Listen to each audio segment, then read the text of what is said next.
nais kong maganda kayo. Ako, dahil ngayong gabi ay magdarating ang kauna-unahang nominasyon. Sige ba?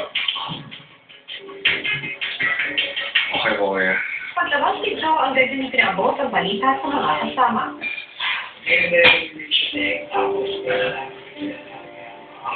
Oh, si Patrick, pinipon pa sa garden ng bagong barkada. The next, first nomination na. We. Ay, Sabi na sa kanila. Sabi na sa kanila. Both sides? no, yan. Fair. Wala naman. Kaya kahit mo na, pag-isipan mo na. Parang bumigat yung pili ko. Parang ako po ay, tatlo. Ako pa nakakaroon ako. Hindi ko gusto. Sobrang sinabi sa akin ko yan. Ngayon plus barbecue. Ako din, ayoko. Good luck, guys. Fourth best on three. One. Pasok ng confession room, damang-damang control and housemates.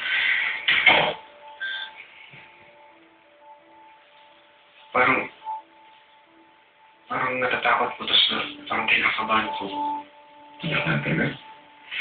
Hindi ko na.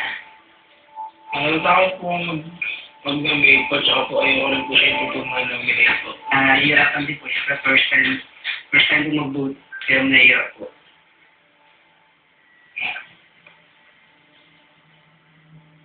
Handa ka na ba? Mahirap po. Mag-decide. Parang kaya ka mo.